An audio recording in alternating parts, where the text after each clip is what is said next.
નમસ્કાર, આપ જોઈ રહ્યા છો સ્પાર્ક ટુડે ન્યૂઝ. ગીર સોમનાથમાં બ્લેક ટ્રેપ ભરેલા ઓવરલોડ વાહનોનું જોખમી પરિવહન જોવા મળી રહ્યું છે. રોડ સેફટી એવોર્ડ વિજેતા જિલ્લામાં નિયમ ભંગ કરતા ડમ્પરો સામે કોઈ કાર્યવાહી કેમ નથી થતી? ઓવરલોડ ડમ્પરોના જોખમી પરિવહન સામે તંત્ર મૌન સેવી રહ્યું છે. આ મુદ્દે ગુજરાત આમ આદમી પાર્ટીના સેક્રેટરી દેવેન્દ્ર સોલંકીએ કડક કાર્યવાહીની માંગ કરી છે. મારું નામ દેવેન્દ્રભાઈ સોલંકી, સ્ટેટ સેક્રેટરી ગુજરાત આમ આદમી પાર્ટી. સૂત્રાપાડા ખાતે જેટીનું કામ ચાલી રહ્યું છે. તો આ કામ માટે જે બ્લેક સ્ટોન આવે છે અને આ બ્લેક સ્ટોન તાલાળા સાઈડથી આ બધા ટ્રક ભરાઈને આવે છે, જે કોઈ પણ પ્રકારની સલામતી પાછળ પાટિયા પણ નથી. અને બીજી ખાસ વાત એ છે કે આ જે ટ્રકો છે તમે જોઈ શકશો તો કે એની પાછળ નંબર પ્લેટ પણ નથી. તો આ ગુજરાત પોલીસ અને ગીર સોમનાથ પોલીસ અને કલેક્ટરશ્રીને મારું કહેવાનું છે કે આ કયા નિયમ અનુસાર આ બધું છે એ ચાલુ છે.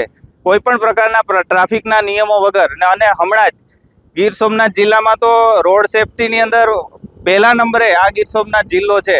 તો આવું કઈ રીતના શક્ય બન્યું છે? એટલે આ બધું કામ છે એ કલેક્ટરશ્રી અને ગુજરાત ગીર સોમનાથ પોલીસની મીઠી નજર હેઠળ ચાલતું હોય એવું અમને લાગી રહ્યું છે.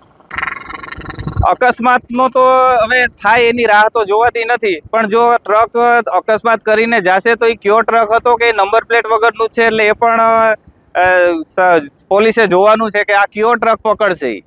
ક્યાંથી ક્યાં માલ સપ્લાય થાય છે?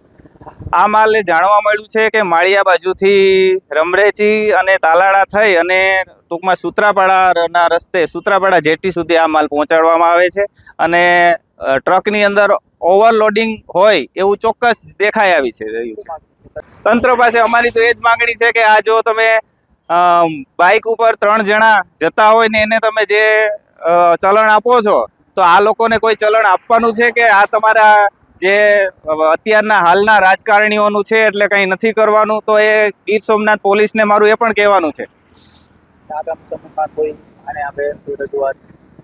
રજૂઆત ચોક્કસ કરવી જ પડશે, કેમ કે અત્યારે હાલ આ સમયે આ ઓવરલોડિંગ વાહનો જે છે એ બિલકુલ ખોટી રીતે ચાલી રહ્યા છે. તો આ માટે પોલીસ વિભાગ તો ઠીક છે, બાકી ખાણ ખનીજ વિભાગની મીઠી નજર હોય એવું લાગે રહ્યું છે.